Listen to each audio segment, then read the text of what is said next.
For me, queer resistance is about challenging the norms and, saying, no, I don't want to assimilate into this society because this society objectifies sexuality, it commodifies sexuality, it oppresses women, it oppresses anybody who is gender variant. It doesn't allow us the freedom to, be who we really are.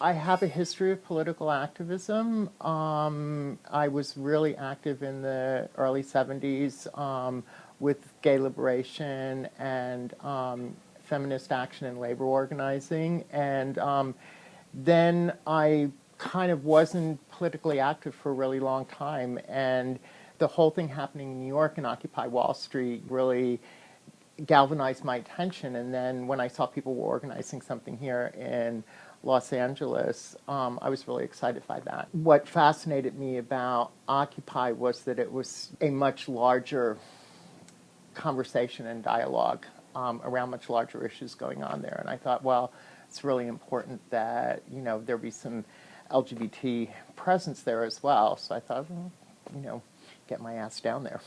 I ran into a couple of other people that I knew there, and I was kind of, well, why isn't there a bigger, visible, queer presence here? And I saw a lot of queer people there, but people were kind of engaged, active in other areas. So I talked with a couple of people and said, well, we should start an LGBT affinity group. And we did, and we had our first meeting where the group of people decided we really wanted to call ourselves queer as opposed to LGBT because we felt that was a more radical and a more inclusive identity.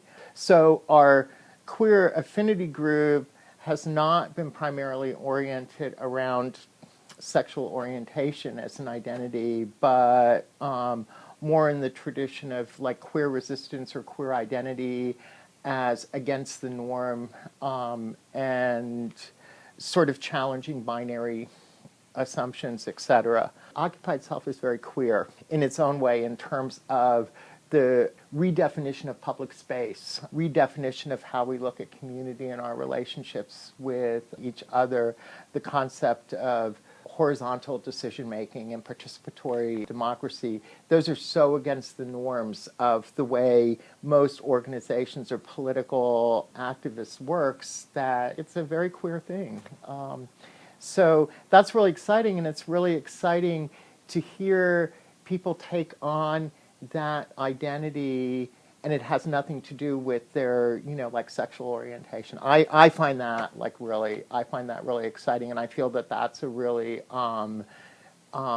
significant message that our affinity group has brought to the broader Occupy movement here in Los Angeles. We've had two themed general assemblies that were on Smash Patriarchy.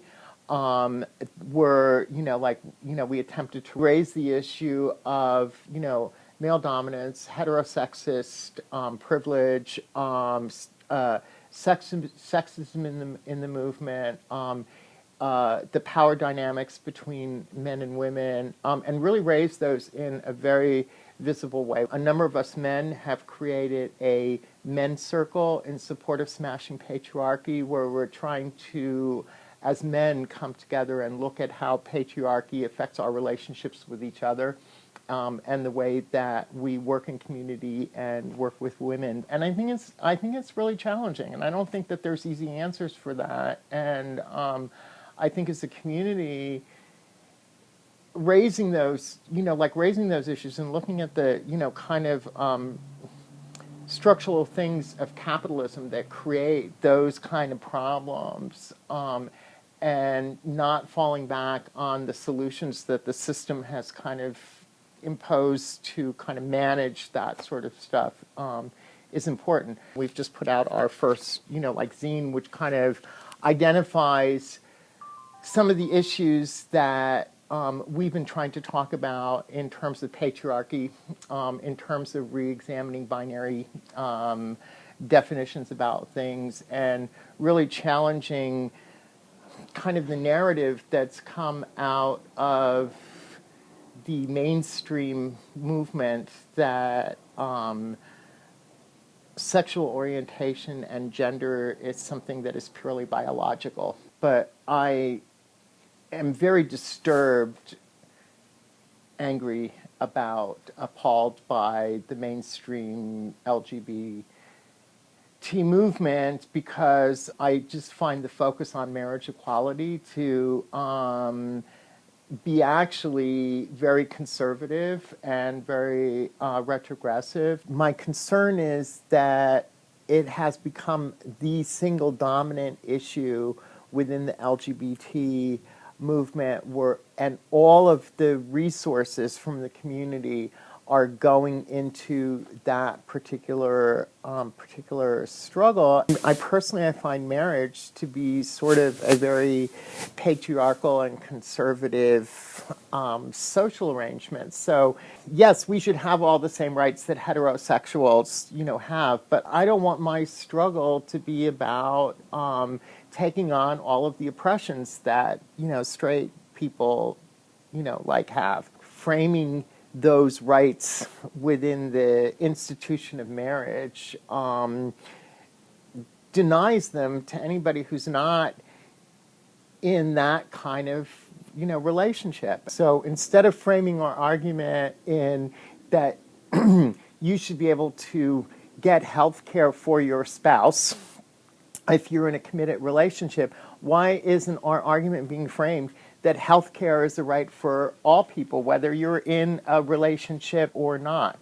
So I'm not comfortable with the messaging coming out of the mainstream movement. And I really saw, and I continue to see, Occupy as a place to define a more radical message and a more inclusive strategy that isn't limited to kind of a single identity politic stuff. Ultimately, you can't legislate away homophobia. Homophobia can only be addressed by changing the overall nature and culture of this system, which is oppressive.